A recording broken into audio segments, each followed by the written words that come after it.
Moçada, mais um aniversário venenoso. Venenoso e vivo. Roda a vinheta.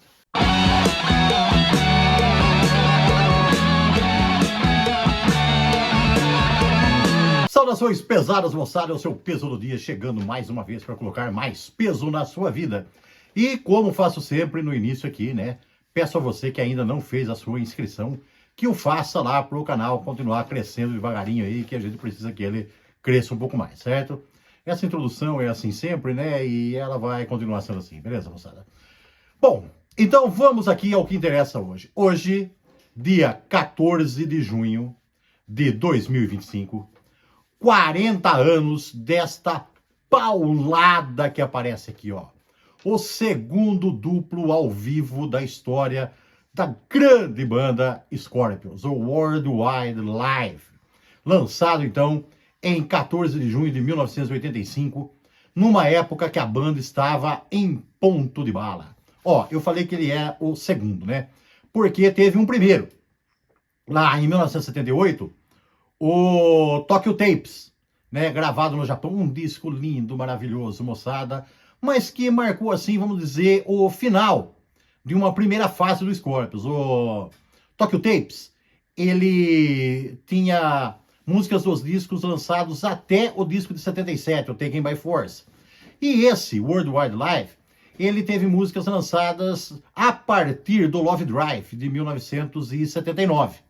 Né? De 79, então, Love Drive, até o Love at First Sting, que era o disco novíssimo à época, lançado em 84, passando, então, pelo Animal Magnetism e pelo Blackout. Então, esse aí foi o disco da excursão, né? Esse duplo ao vivo foi gravado durante a excursão mundial do disco Love at First Sting, extremamente bem sucedido. Tem gente que não gosta muito dele, que fala que é comercial, que é vendido, que é isso, que é aquilo, mas de qualquer forma, gostando ou não dele, eu gosto muito, acho um disco fantástico, um grande play do Scorpions. Já vou falar um pouquinho dessas fases do Scorpions aí, né? Mas assim, independente de gostar ou não dele, os números não mentem, né? Não deixam margem para dúvida. É um disco que foi extremamente bem sucedido, vendeu as turras, né? Mega platinado. E o Scorpions conseguiu aí, então, uma grande turnê mundial que passou, inclusive, pelo Brasil. O que, hoje em dia, tanto faz. O Scorpions depois voltou muitas vezes para o Brasil, né? Eu mesmo, inclusive, tive a oportunidade, a felicidade de poder ver um show da banda lá na, então, Eurobike Arena, em Ribeirão Preto, em 2023, um show fantástico. Mas, em 85, era muito difícil uma banda de renome aparecer aqui no Brasil, até que teve o Rock in Rio, né, do qual o Scorpions, inclusive, fez parte. Essa turnê passou pelo Rock in Rio, e o Scorpions foi lá uma das figuras bastante importantes ali do festival. Então, o Tokyo Tapes, ele marca aí o final de uma era, né, do Scorpions dos anos 70, aquele hardão característico dos anos 70, com concessões ao blues e tudo mais. E depois, o Scorpions, a partir do Love Drive, né, e entrando nos anos 80 aí, uma banda que já procurou aproximar um pouco mais o seu hard rock do hard rock dos Estados Unidos. Um pouco mais irreverente, um pouco mais solto, que o pessoal chamava pejorativamente na época de comercial. Mas também muito bem feito, muito legal. O Scorpions fez grandes trabalhos também a partir daí e conseguiu muito sucesso nos Estados Unidos. Aumentou seu sucesso na Europa, no Japão, onde ele já era bastante famoso, né? E conseguiu aí, a banda estava numa fase excelente aí, tanto artisticamente como financeiramente também, que estava vendendo muito bem, né? Com muitos shows, uma banda muito concorrida na época aí. Então, a gente pode dizer que aquele Tokyo Tapes, que é maravilhoso também, foi o interflúvio, né, na carreira do Scorpions. O que é esse negócio de interflúvio? Normalmente a turma fala aí o divisor de águas, né? Mas aqui vamos usar um termo um pouquinho mais técnico da geografia, que o interflúvio, que é a mesma coisa, só para dar um termo um pouquinho mais pesado, porque o peso, se vocês sabem bem, o peso é o motivo desse canal, né? Então vou dar um pouquinho mais de peso no termo aí também. Então, moçada, depois disso aí, o Scorpions pegou esses discos, né? O Love Drive, o Animal Magnetism, o Blackout, aliás, que disco Blackout, hein? E o Love at First Sting, e lançou essa na turnê mundial do Love at First Sting. Lançou este grande duplo ao vivo aí, que era um momento excepcional da banda, que eles tinham que lançar, porque foi, no caso, aí, muito bem sucedido também. Ele foi lançado primeiramente na época, né, como vinil e cassete. O CD estava começando, muito incipiente, então Europa, Estados Unidos e Japão chegaram até a ver versões de CD. O Brasil demorou. Eu tenho uma versão desse disco em CD, tá? Em CD simples, inclusive. Tem algumas em CD duplo aí, com faixas bônus e tudo mais, né?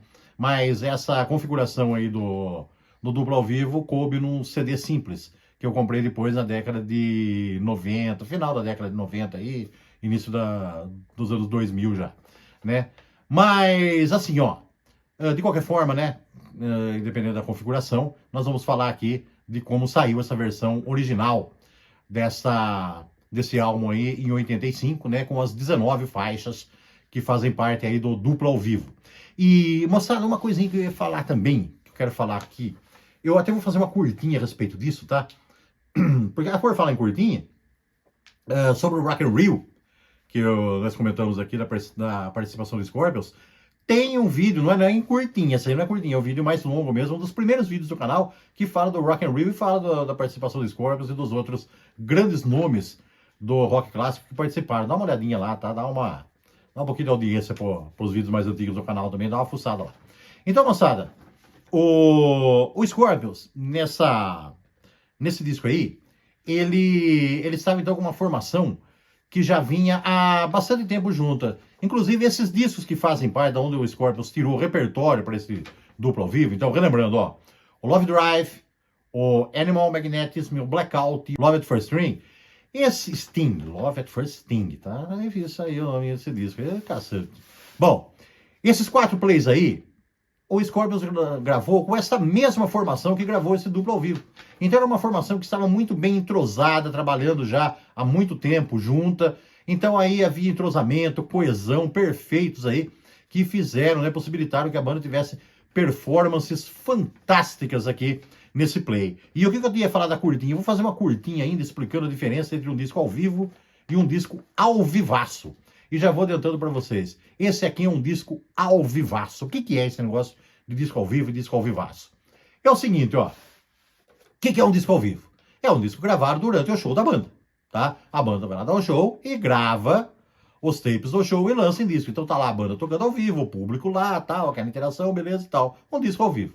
Agora tem alguns discos ao vivo, moçada, que eles transcendem as coisas, sabe? E eles parecem que despejam energia, eles são um vulcão de energia, a energia é eruptiva. Parece que ela escorre dos speakers e contagia a gente que está ouvindo. Você coloca o disco lá, não parece que você está no quarto ali ouvindo o disco no aparelho, parece que você está no estádio assistindo ao show. Então é aquele disco que é ao vivaço, que traz essa energia maior aí que você não consegue ficar alheio. É como se você estivesse curtindo o show ao vivo ali no local da apresentação. Esse é um disco assim. Esse disco é um disco ao vivaço. Então só isso já bastaria para fazê-lo ser um play excelente. Mas ainda tem o grande repertório que recheou esse disco aí. A formação que eu falei para vocês, é uma formação que vinha já há bastante tempo tocando, é aquela então, né, que se formou a partir, né, do play Love Drive, que traz lá, ou trazia, né, os fundadores, Klaus Meine nos vocais, Rudolf Schenker na guitarra base, o Francis Beatles no baixo, o Hermann Harebel na bateria e o Matthias Iabes na guitarra solo. Então uma grande formação do Scorpions também, que durou bastante, foi uma formação longeva e fez grandes trabalhos. Esse aqui coroou então os trabalhos de estúdio que essa formação vinha fazendo até então, né? E as faixas que fazem parte do disco? O disco abre com Countdown. Aquele clima muito legal na abertura, tal, dando todo aquele clima ali para a entrada, arrebentando de Coming Home. Coming Home, do Love at First Thing, dispensa comentários, né? Aquela música lá que começa lenta, aquelas coisinhas, depois arrebenta, pega uma paulada danada, né? Tem um solo longuíssimo no final, um petardo abrindo muito bem esse play aqui, e segue Blackout, a faixa título do Blackout, que é um disco maravilhoso. Moçada, $1. Eu vou falar uma coisa aqui, talvez eu leve umas pedradas, mas é a minha opinião, tá? Desculpe aí, mas eu vou colocar a minha opinião. O Blackout eu considero um dos grandes discos da história do rock pesado, sem dúvida, um dos maiores lançamentos dos anos 80. E ela arrasa quarteirão aqui, é aquela música para headbanguear, certo? Balançar a cabeça mesmo com o andamento, com a rifferama, que é fantástica. Que música, que faixa. Depois segue Bad Boys Running Wild, a música que abre o Love at First Sting. Então, ó, uma faixa brilhante e faiscante, vamos dizer assim, né? Muito peso, performance irresistível, irrepreensível, uma grande faixa também, olha, o disco abre com tudo arrebentando, hein? Depois vem Love on Sunday Morning, do Love Drive, que dá uma seguradinha um pouco mais, uma música um pouquinho mais contida, mas traz aqui a sua parede de guitarras, com bastante peso também, grandes palhetadas nos riffs, né? E ela tá aqui numa versão um pouquinho mais acelerada do que a original, inclusive. E fecha com Make It Real, né? Outro arrasa quarteirão para fechar esse primeiro lado do play. Muita paulada aqui, seu jeitão aí, até meio AOR, né? Que fez ficar muito bem ao vivo aqui. Uma grande faixa para as arenas, uma grande variação de voz também do Klaus Meine, uma grande performance. O lado 2 abre com Big City Nights, outra faixa aí épica do Love at First Sting, né? Com solo de guitarra já no começo, que eu acho muito legal. E já, por falar em AOR, essa aqui também é mais até do que a outra, né? Não tinha como dar errado essa faixa aqui. E ela tem um solo aqui do Rudolf Schenker, que o Rudolf Schenker é aquele guitarrista básico que de vez em quando arriscava um solinho e se dava muito bem. Aliás, dessa época aqui, moçada, tem eu cheguei a ver, né, uma filmagem dessa música ao vivo, sabe? Que foi gravada num festival lá em Moscou, o Moscow Peace Festival. E mostra o público, né? Então tem muita gente do público com bandeiras de vários países. E tem uma bandeira da Estônia. Moçada, quase fui aos prantos, tá? Porque que saudade da Europa. Bom, tudo bem, tá? Vamos continuando aqui. Por falar, a banda europeia também aqui, alemã, né? Coast to Coast, Coast to Coast, moçada. A instrumental do rock pesado. Que música maravilhosa, que riffs fantásticos, que coisa incrível, que timbre nas guitarras, que peso inebriante, uma faixa maravilhosa, muito bem lembrada por eles aqui. Olha, essa aqui foi de matar. Seguindo, ela é do Love Drive, uma outra faixa do Love Drive aqui, Holiday, a balada, tá? Engraçado, ó, eles colocaram aqui o mesmíssimo timbre do violão da versão original de estúdio. Ficou muito legal. Um grande desempenho vocal, estupendo, tá? A despeito do povão cantar junto, né? Que quase encobriu tudo, mas ficou muito legal também. No meio, ela não foi até o fim. No meio, ela emenda com Still Loving You. Still Loving You, a grande balada que estava bombando aí e que... É engraçado. Fez muita gente ter ódio do Love at First Sting. Sabe por quê, moçada? Eu até entendo. Teve até um colega nosso, que aliás agradeço muito os que têm escrito, que têm comentado, tá? É muito legal contar com o comentário de vocês. Gosto muito de ver comentários aí. Peço que vocês continuem escrevendo sempre, por favor, que é muito legal. É divertido até, sabe? Tem muita coisa legal. Às vezes a gente dá uma escorregadinha, o pessoal vai lá e corrige. É bem legal, tá? Então... Teve até um colega aqui que escreveu e desceu a lenha nessa música, sabe? Disse que essa música aqui é a pior música que ele já ouviu e todas essas coisas aí, é engraçado, tá? E eu até entendo isso aí, sabe por quê, moçada? Porque assim, ó, eu vivi essa época dos anos 80, né?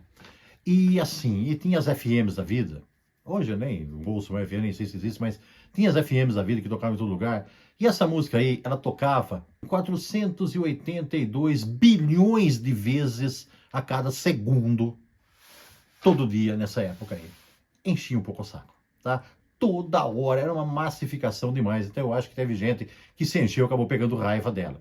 Mas deixando isso de lado, ouvindo ela agora também com isenção, é uma belíssima balada, com muito peso, uma autêntica balada heavy, como tão bem as bandas heavy sabem fazer. Olha, bandas como Scorpions, Kiss, Nazareth, Uriah Heep, são bandas que sempre souberam fazer baladas lindíssimas. O Scorpions sempre teve várias delas, né? e sempre as fez com muita qualidade. Essa aqui é mais uma muito bonita que está aqui, marcando aí a sua presença, não podia ficar de fora, e é claro que a galera vai à loucura com essa faixa também, né? O terceiro lado, então, que é o primeiro lado do disco 2, o disco duplo aqui, Rock You Like a Hurricane, a grande paulada do disco Love at First Sting. Uma grande faixa, peso, peso, peso, peso, um arrasa quarteirão para arrebentar nas arenas. Que performance, que faixa, que jeito de abrir aí o lado desse play. Seguindo, Can't Live Without You. Essa aqui, do Blackout, até uma surpresa, né? Quando eu vi essa faixa aqui, essa aqui é a No One Like You, né? Até me surpreenderam um pouco, não esperava que elas aparecessem, mas ela tá muito legal aqui, tá um pouquinho mais rápida do que a original, ela arrasou também, ela alongada um pouco na introdução, tá? Demorou um pouco mais para entrar, né? E tem, se você prestar atenção, tem um uauá meio sutil aí, perdidão por meio dela, tá? Não é aquele uauá assim tão escrachado como nos solos do grande Mick Box lá do Uriah Heep, mas tem um uauazinho colocado aí, e para quem gosta, eu gosto muito desse efeito, ficou muito legal aqui. Seguindo, Another Piece of Meat, um atropelo, né? Essa música é pauleiríssima e não tem o que falar. Um atropelo aqui ao vivo. Seguindo, Dynamite. Dynamite, moçada. Dynamite. É o pesão do Scorpio, sabe? Nossa, como eu gosto dessa faixa. Olha, grande música. É uma demolidora do Blackout. Eu sou meio suspeito para falar das faixas do Blackout. Aliás, Shine White, que é uma outra grande balada, também poderia aparecer aqui, mas é aquela história, né? Ela ia entrar no lugar de quem, né? Porque não dava pra sair ninguém. E aqui, moçada, ainda era a época quando... Agora, né, nos CDs, os caras colocam aí shows aí enormes, né? Mas nessa época aqui havia a limitação do vinil, né? Não dava pra colocar, assim, tanta coisa. Então, não vejo lugar pra entrar Shine White aqui, mas gostaria que ela tivesse. Mas ela tem Dynamite. Uma versão bem rápida, mais alongada, muita interação com o público, uma improvisação no final. Uma faixa fantástica aqui para não deixar pedra sobre pedra. E o último lado do play abre com Desu. Tinha que tá, né? Essa não podia estar de fora, uma faixa obrigatória até hoje, né? Arrasa também aqui com o seu Talk Box, uma faixa talhada para as arenas. Maravilhosa aqui, estava esplêndida, como sempre. No One Like You, como eu falei para vocês, do Blackout, outra que me surpreendeu um pouquinho a presença dela aqui, né? Uma outra grande lembrança, belíssima faixa. Eu adoro essa história do solo no início, acho matador. E por falar em matador, Klaus Meine esteve matador aqui também, tá? A turma pode falar, arrumou no estúdio, aí dane-se, o resultado final ficou maravilhoso. Depois vem Can't Get Enough, outro atropelo. Ela é em duas partes, ela está em duas partes aqui, porque ela está intercalada com o solo do Matthias Yabs, né? Então, Can't Get Enough, parte 1, o solo do Matthias Yabs, que eles colocaram aqui com Six String Sting, né? E a Can't Get Enough, parte 2, fechando o disco. O solo do Matthias Yabs ficou legal, tá? Eu acho assim, os solos de guitarra, às vezes, nos discos ao vivo, são um pouco cansativos, porque é muito longos, os caras fritam escala e tudo mais. Aqui ele foi contido, né? Mostrou bastante a sua técnica, deu seu recado e ficou um solo legal aqui, fechando esse disco que é maravilhoso. Moçada, a banda estava numa forma incrível, o disco é muito bom, o disco é fantástico, maravilhoso, tem que ser conferido, tá? Quem viveu a época sabe o quanto essa banda foi importante nessa época aqui, quanto sucesso eles fizeram. Esse disco tinha que sair, tinha que arrebentar, não tinha como dar errado, né? Teve que catapultar mesmo cada vez mais o sucesso dessa grande banda que é maravilhosa. Então, moçada, é aquilo que eu digo sempre, ó. Quem não conhece, corre atrás. Quem conhece sabe bem o que eu tô falando. Mantenham-se pesados e até a próxima. Yeah!